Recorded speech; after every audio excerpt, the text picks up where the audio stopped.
Penuntun Saat Teduh Sinode Gereja Kristen Jakarta, Rabu 28 September 2022. Judul renungan Berhikmat, diambil dari Nats Lukas 10 ayat 5-12. Kalau kamu memasuki suatu rumah, katakanlah lebih dahulu, damai sejahtera bagi rumah ini.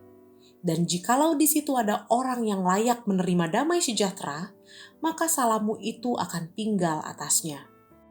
Tetapi jika tidak, salammu itu kembali kepadamu. Tinggallah dalam rumah itu, makan dan minumlah apa yang diberikan orang kepadamu.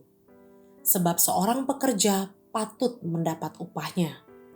Janganlah berpindah-pindah rumah. Dan jikalau kamu masuk ke dalam sebuah kota dan kamu diterima di situ, makanlah apa yang dihidangkan kepadamu. Dan sembuhkanlah orang-orang sakit yang ada di situ, dan katakanlah kepada mereka, kerajaan Allah sudah dekat padamu. Tetapi jikalau kamu masuk ke dalam sebuah kota dan kamu tidak diterima di situ, pergilah ke jalan-jalan raya kota itu dan serukanlah. Juga debu kotamu yang melekat pada kaki kami kebaskan di depanmu. Tetapi ketahuilah ini, kerajaan Allah sudah dekat. Aku berkata kepadamu, pada hari itu Sodom akan lebih ringan tanggungannya daripada kota itu.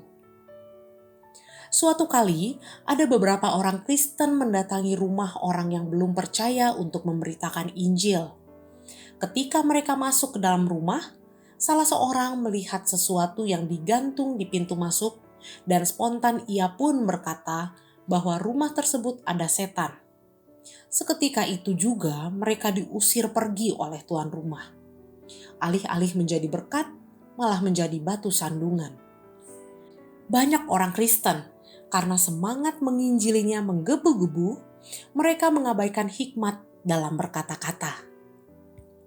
Dalam nas hari ini mengisahkan di mana Yesus mengutus 70 murid untuk pergi memberitakan Injil serta berpesan kepada mereka untuk selalu mengucapkan damai sejahtera bagi rumah yang mereka datangi. Tujuannya tentu agar murid-murid Yesus dapat diterima oleh orang-orang di kota di mana mereka pergi memberitakan Injil. Kalaupun sampai akhirnya mereka ditolak, Yesus pun berpesan agar mereka pergi dan mengebaskan debu yang melekat di kaki mereka.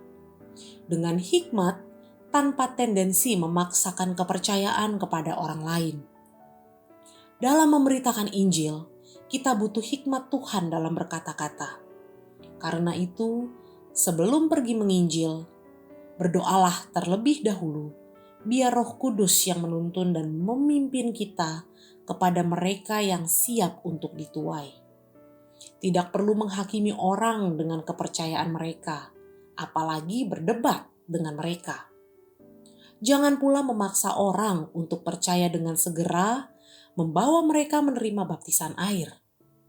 Kita cukup sampaikan berita Injil kepada mereka, dan biarkan Roh Kudus yang menjamah hati mereka. Berani bukan berarti sembrono, tetapi harus berhikmat. Kiranya Tuhan memimpin kita.